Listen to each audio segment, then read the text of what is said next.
জামালপুর জেলার মধ্যে ইসলামপুর উপজেলা বন্যা কবলিত একটা এলাকা। এখানে কম বেশ প্রায় প্রত্যেক বছরই বন্যা হয়। জানি না এবছর কি হয়। আচ্ছা যাক, আমার বিষয়টা এটা না। আমি আসলে আজকে আসছি এই বাইকটা রিভিউ করতে। ওপরে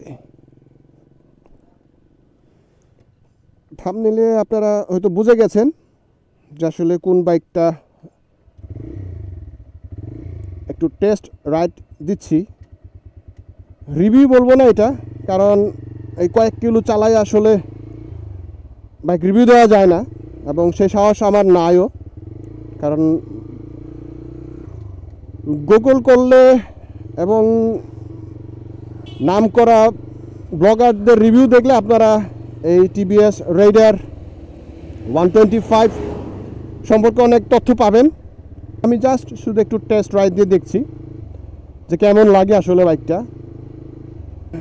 সো ফ্রেন্ডস, সবাইকে শুভেচ্ছা জানাই। একবার এই পথের পেছারিতে আপনাদের স্বাগতম জানাই। শুরুতেই যেটা বলতেছিলাম যে আসলে আমি কোনো বাইকের রিভিউ দিব না, আমি শুধু একটু টেস্ট রাইড দিয়ে দেখছি। এবং সত্যি কথা যে আসলে আমি একজন বাইকার হিসেবে এই টিভিএস রাইডার 125 সিসির এই বাইকটা এই প্রথমবার রাইড করছি। অনেকের কাছে অনেক সুনাম শুনেছি, দুর্নাম শুনেছি, আজকে নিজে ড্রাইভ করছি। যদিও বাইকটা ওয়েল মেনটেন্ড না, বাইকটা যার সে আসলে খুব ভালো একটা বাইকের যত্ন করে সেরকম না। কারণ এই বাইকটার এই ঘাটটা না অনেক শক্ত, নাড়াচাড়া করতে খুব কষ্ট হচ্ছে।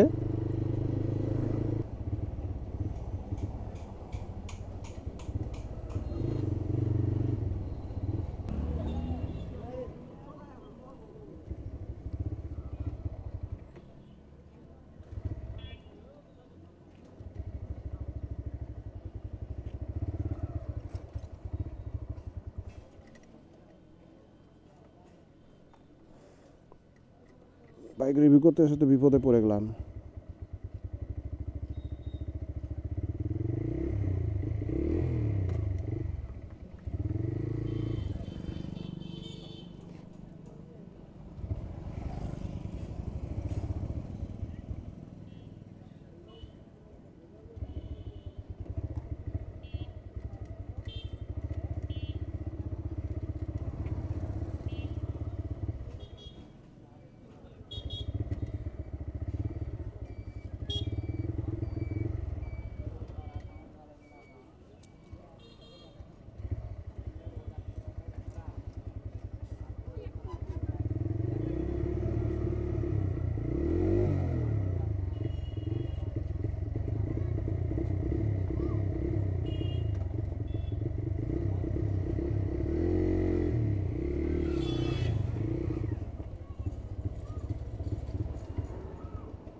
আসলে যেটা শুরুতে বলছিলাম যে আসলে বাইকটা ওয়েল মেনটেন না,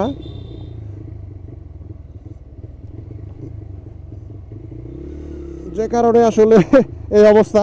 যাই হোক, এটা রিভিউ যে কী হবে আপনারা নিজেরাই ভালো বুঝতে পারেন। এর বিষয়ে আর বেশি কিছু কথা বলবো না।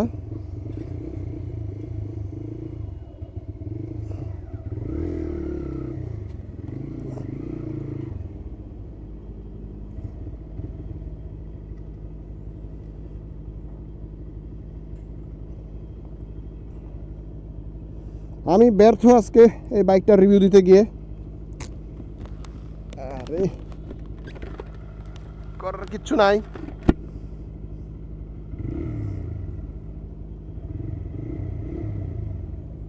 জানি না কোথায় সমস্যা, তেলের সমস্যা না কিসের সমস্যা। আমি যখন গিয়ার দিচ্ছি সে পিক আপ ছেড়ে দিচ্ছে।